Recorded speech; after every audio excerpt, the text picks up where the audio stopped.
So this is over our entryway.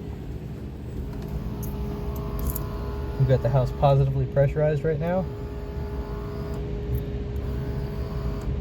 And the spray foam doesn't go all the way down to this plate. Also got leakage right here. Here.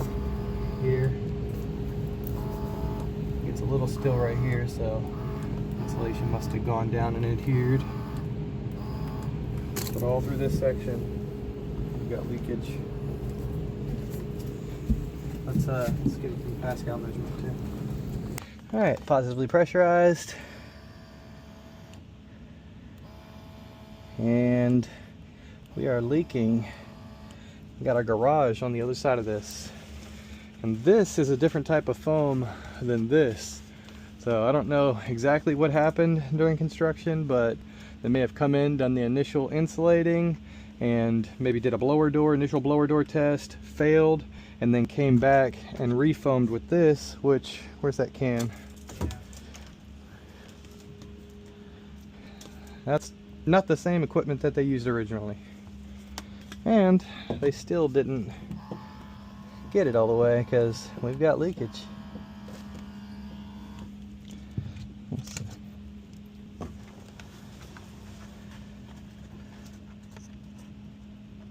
That goes all the way in. Look at that big old gap. This doesn't give you the same type of coverage. And that's for windows and doors around small gaps. So you don't get the same expansion. Obviously doesn't adhere the same. Plus you're putting it on another foam too. Yeah. Look at all this. See up here too, you've got sheathing and everything, so you have kind of a vapor barrier, but you won't have that thermal barrier where it like separates.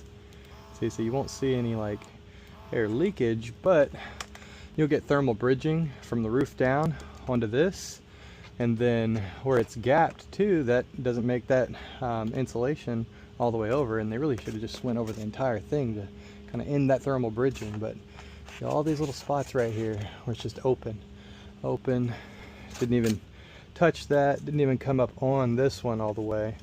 You've got very uneven coating kind of throughout. Over there, I mean, what, they get like an inch of that 2x4? Ton of thermal bridging.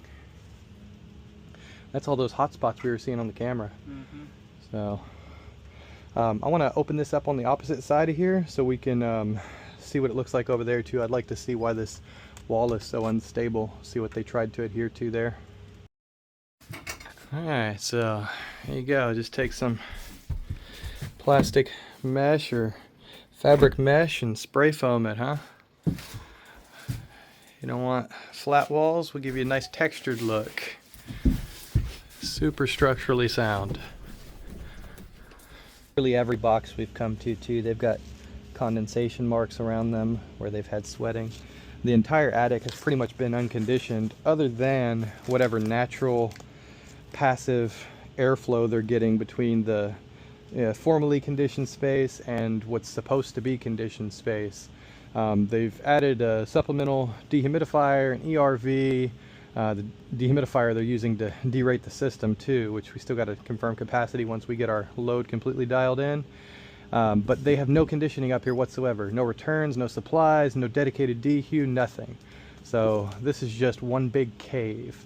And this cave is open to the outside, even though they, technically passed their, ACH 50, the leakage is directly to the garage, directly to the outdoors, which is going to let that Texas heat and humidity into the space, and then it has nowhere else to go and it has nothing to condition it. So it just stays up here and festers, creates higher dew points within this little ecosystem, which causes all of the excess sweating on the vents, the plenum. They tried to externally insulate it more, the air handler.